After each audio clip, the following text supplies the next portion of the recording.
Hi everyone, আশা করি তোমরা ভালো আছো, সুস্থ আছো এবং পজিটিভ আছো। আগামী দিনগুলো তোমরা খুব খুব পজিটিভ থাকো, তোমাদের আগামী দিনগুলো খুব ভালো হোক এই প্রার্থনা মহাদেবের কাছে জানিয়ে আজকের রিডিং শুরু করছি। আজকের রিডিংটা অন্য দিনের মতনই টাইমলেস রিডিং, জেনারেল রিডিং এবং সমস্ত জোডিয়াক সাইনের মানুষের জন্য রিডিং। আর একটা অনুরোধ, যতটা রিডিং তোমাদের সঙ্গে ম্যাচ করবে ততটা নেবে, বাকিটা প্লিজ অন্যদের জন্য ছেড়ে দিও, কারণ এটা general collective common reading. Timeless reading, যখন যখন তোমাদের সঙ্গে এই রিডিং এনার্জি তোমাদের কারেন্ট এনার্জির সঙ্গে ম্যাচ করবে তখনই হয়তো দেখা হলেও এই রিডিংটা তোমাদের সামনে পৌঁছবে। ঠিক আছে? সো এটা টাইমলেস রিডিং এই কারণে। আমাকে একজন প্রশ্ন করেছিলেন, তাই আমি এটা বলে দিলাম। আচ্ছা চলো, আজকের ভিশন হচ্ছে শত্রু কোনোভাবে তোমার সম্পর্কে প্রচুর নিন্দা চর্চা ইত্যাদি ইত্যাদি করছে বটে, কিন্তু না, সেটা খুব একটা লাভ করতে পারছে না। এটা সে শুরু করেছে এই বছরের এপ্রিল মাস থেকে খুব বেশি পরিমাণে, কিন্তু আজ অবধিও বেচারা ঠিক সুবিধে করে উঠতে পারলো না। ভেবেছিল যে তোমার নামে নিন্দা করে সে পাড়ার লোকের কাছে বা যাদের কাছে কাছে নিন্দা করছে, সোসাইটির মানুষের কাছে, সবার কাছে সে খুব ভালো হয়ে যাবে। হতে পারে এ তোমার কোনো পরিবারের লোক, হতে পারে এই কোনো বাইরের লোক, তোমার কোনো বন্ধু যে পরে বন্দুক ধরে ফেলেছে, তো সেও হতে পারে, অথবা এই কোনো পরিবারের লোক হতে পারে, অথবা এই কোনো প্রতিবেশী হতে পারে। আমি কিন্তু তিনটে এনার্জি পাচ্ছি এখানে। তো এ ভেবেছিল যে যাদের কাছে নিন্দা করছে তাদের কাছে নিন্দা করে তাদের খুব প্রিয় পাত্র হয়ে উঠবে এবং তোমাকে অনেক দূরে সরিয়ে দিতে পারবে, কিন্তু সেটা সম্ভবপর হচ্ছে না। এবং এইটা সম্ভবপর না হওয়ার জন্য কিন্তু সে প্রচণ্ডভাবে ক্ষেপে যাচ্ছে। ক্ষেপে গিয়ে কি করছে সেটা তার পরের কথা। সে একদম বেসিক জায়গাটাতে চলে গেছে। বেসিক জায়গাটাতে মানে পরনিন্দা, পরচর্চা। মানে ও তোমার সম্পর্কে প্রথমে না খুব ভালো ভালো কথা বলে, যে মানুষটা এরকম ছিল, আমার বন্ধুটা এরকম এরকম এরকম করতো, ওর হঠাৎ করে কি যে হলো, এখনও এরকম করছে, এতটা খারাপ হয়ে গেল কি করে বুঝতে পারছি না, এরকম টাইপের বিভিন্ন রকম কথাবার্তার মাধ্যমে স্লো পয়জনিং, জানো তো তো এই না স্লো পয়জনিং করার চেষ্টা করে। তো যাদের কাছে স্লো পয়জনিং করার চেষ্টা করে, বোকামিটা এখানে হয়ে যায় যে যাদের কাছে মানে স্লো পয়জনিং করতে চাইছে তারা না এই সময় এতটাই একটা হাই ফ্রিকোয়েন্সি ভাবনা চিন্তায় রয়েছে যে এ যা বলে যাচ্ছে না কেন সেটাকে বিশ্বাস করার আগে না এরা সেই বিচার বিশ্লেষণটা করতে জানে। এবং সত্যি বলতে তুমি তো কারোর সঙ্গে কোনো খারাপ ব্যবহার করো না, তাই এরা যখন অন্যদের কাছ থেকে কথা শুনলো, মানে তোমার সেই বন্ধুর কাছ থেকে বা তোমার পরিবারের সেই ব্যক্তির কাছ থেকে তোমার নামে যখন কথাটা শুনলো, তখন সেই কথাটার বিশ্বাস না করে তারা কি করে না তোমার সঙ্গে ডিরেক্ট কথা বলে, কিন্তু অন্যভাবে। কখনো এটা বলে না যে তোমার সম্পর্কে এটা শুনলাম এরকমভাবে ওরা কথা বলে না। ওরা অনেক পরিমার্জিত, শিক্ষিত, ভদ্র মানসিকতার মানুষ।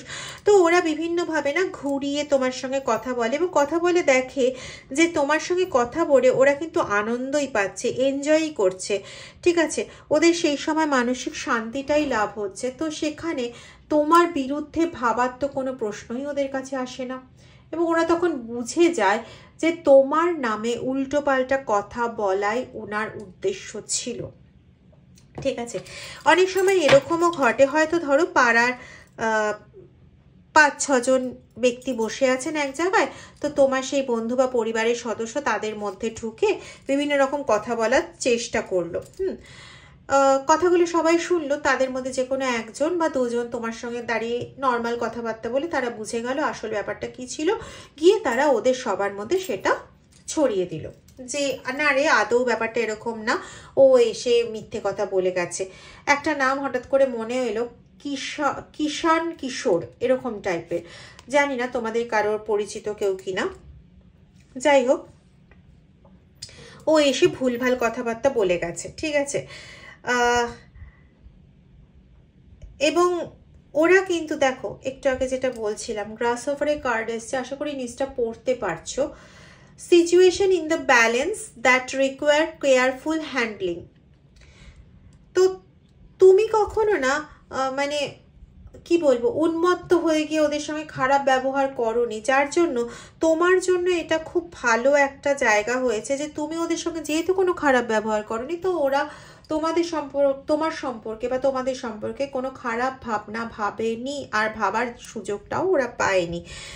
এবং এটা একদিন দুদিনের ঘটনা নয়, এটা না অনেক দিন ধরে তোমাদের পেছনে, পিঠ পিছনে তোমাদের এগেনস্টে নিন্দা চর্চা করে যাচ্ছে তোমাদের এই শত্রু। শুধুমাত্র নিন্দা চর্চা না, সে না এরকম ধরনেরও কিছু কথাবার্তা বলে যে তুমি তার জীবনে প্রচুর ক্ষতি করে দিয়েছো। তার মাকে তুমি অসুস্থ করে রেখেছো। আসলে ব্যাপারটা হচ্ছে সম্পূর্ণ উল্টো। সে এই কাজটা করেছে বা তার পরিবারের লোক এই কাজটা করেছে, কিন্তু ব্যাপারটাকে এরকম করে সাজানো হয় যে তার বাবাকে তুমি খুব দুঃখ দিয়েছো, তার মাকে তুমি খুব কষ্ট দিয়েছো, তারা এক সময় তোমার কি না কি ভালো করেছে, তুমি এখন সব ভুলে গেছো, ঠিক আছে।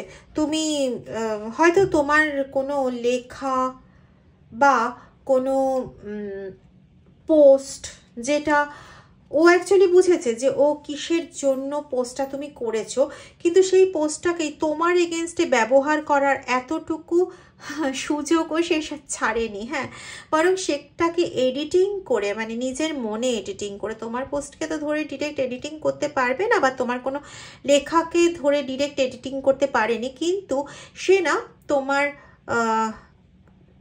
ওই যে তোমার ভাবনার যে প্রকাশগুলো লেখার মাধ্যমে, সেই প্রকাশগুলোকে ও নিজের প্রকাশের দ্বারা এডিটিং করে এমনভাবেই মানুষের কাছে ফেলার চেষ্টা করেছে যে মানুষ কিছুদিনের জন্য হলেও তোমাকে ভুল বুঝেছে, এবং পরে যখন তারা বারবার দেখেছে যে কোনো লাভ হচ্ছে না, বা পরে যখন তোমাকে বারবার দেখেছে যে না, যদি সে এরকমই পার্সন হতো তাহলে তো আমাদের সঙ্গে এরকম করতো, বা দিন অ্যান্ড দিন তোমার সঙ্গে কেউ, যেটা আগে বললাম, কেউ কথাবার্তা বলে বুঝে গেছে যে তুমি কোনো রকম এরকম কিছু করোইনি, বরং ও ইন্টেনশনালি তোমার এগেনস্টে কথাবার্তা বলে নিজের জায়গাটা করে নিতে চেয়েছে তোমার জায়গায়।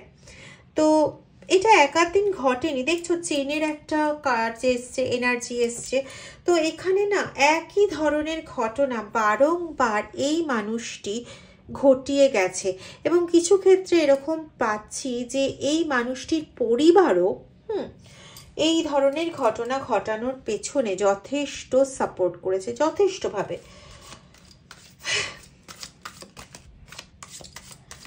মানে এই মানুষগুলোকে কি বলবো, যদিও এই ধরনের মানুষের সংখ্যা খুব একটা কম নয়, কিন্তু তোমার জীবনে এই মানুষটা অনেক উল্লেখযোগ্য ভূমিকা রেখে গেছে তোমার জীবনটাকে বিষিয়ে দেওয়ার জন্য। কি বলবো এদেরকে ঠিক বুঝে পাই না। উইশ বোনের এনার্জি এসছে। যাই হোক, তোমার উইশ, তোমার ইচ্ছে ছিল যে তুমি সবাইকে নিয়ে আনন্দে থাকবে, কারণ ওরা তো চেয়েছিল, প্রথমেই বলেছি, ওরা চেয়েছিল তোমাকে রিপ্লেস করে নিজে সেই জায়গায় বসবে, নিজে সুখ্যাতি অর্জন করবে, নিজে ভালো থাকবে ওদের সঙ্গে। কিন্তু তুমি চিরকালই বলে এসছো কি না, আমি সবাইকে নিয়ে খুশি থাকবো, ভালো থাকবো, এবং তোমারই এই উইশটাই গ্র্যান্ট হয়েছে, বা আগামী দিন 15 একটা এনার্জি আসছে, দিন 15 মধ্যে ঈশ্বরের কর্তৃক তোমার এই উইশ গ্র্যান্ট হয়ে যাবেই যাবে, এটা ডেফিনিট, ঠিক আছে। মানে তোমার বিরুদ্ধে এত বদনাম করেও না কারোর খুব একটা লাভ হচ্ছে না। অবশ্যই বলেছিলাম না যে কোনো বন্ধু হতে পারে, তো দেখো ইয়াঙ্গার ম্যানের এনার্জি এসছে, তো হতে পারে তোমার কোনো বন্ধু তোমার শত্রুতা করে বসেছে, অথবা তোমার প্রতিবেশী কেউ যে অনেকটাই না তোমার এজের, অনেকটাই তোমার এজের, সে তোমার এগেনস্টে কিন্তু যথেষ্টভাবে তোমাকে ক্ষতিগ্রস্ত করার চেষ্টা করেছে। এবং তুমি একটা সময় এই ব্যক্তির দ্বারা এতটাই ক্ষতিগ্রস্ত, যেখানে আমি দুটো এনার্জি পাচ্ছি, এই ব্যক্তির দ্বারা তুমি একটা সময় এতটাই ক্ষতিগ্রস্ত হয়েছো যে তোমার মেন্টাল হেলথ, মানসিক অবস্থা পুরোপুরি ক্ষতিগ্রস্ত হয়ে যায়। শুধু মানসিক অবস্থা নয়, তোমার শারীরিক অবস্থারও যথেষ্ট অবনতি ঘটে। আর একটা এনার্জি পাচ্ছি যেখানে তোমার এই শত্রু নিজের রাগকে কন্ট্রোলে রাখতে না পেরে বিভিন্ন রকম ব্ল্যাক স্পেল করে যারা সেই মিডিয়ামের কাছে, অর্থাৎ কোনো তান্ত্রিক,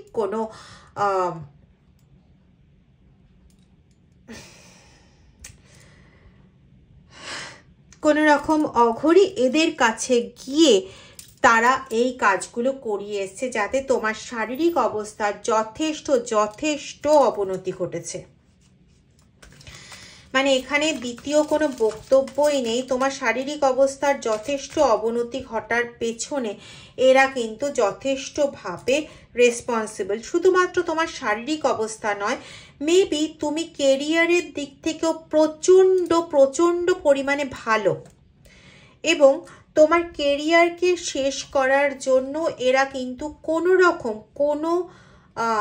মানে কি বলবো, কোনো পথ বাকি রাখেনি যে পথ ধরে তোমার কেরিয়ারে 12টা বাজাতে পারে। যে যা বলেছে যে এখানে গেলে ক্ষতি করতে পারবে, ওরা ওখানে ছুটেছে, ওখানে গেলে ক্ষতি করতে পারবে, ওখানে ছুটেছে। এবং এবং এবং এই শত্রুদের মধ্যে এমনও অনেকেই আছে যারা পয়সা দিয়ে করাতে পারবে না বলে রীতিমতো নিজের দেহ বেচেছে। এর থেকে বেশি কিছু বলতে পারবো না। মানে এরকম শত্রু পাওয়াও না বিশাল ভাগ্যের ব্যাপার, যারা নিজেদের দেহ বেচে দেয় শত্রুর শত্রুতা পূর্ণ করার জন্য। এরা তো জানোয়ারের থেকে অধম। যাই হোক, তবুও তুমি তোমার লাইফে ব্যালেন্সটাকে বজায় রাখতে পেরেছো ঈশ্বরের আশীর্বাদে, এবং তুমি তোমার লাইফের ব্যালেন্স আরো ভালো করে বজায় রাখতে পারবে ঈশ্বরের সহায়তায়, ঈশ্বরের আশীর্বাদে। এবং তোমার জীবন খুব খুব খুব ভালো হোক, এই আশা নিয়ে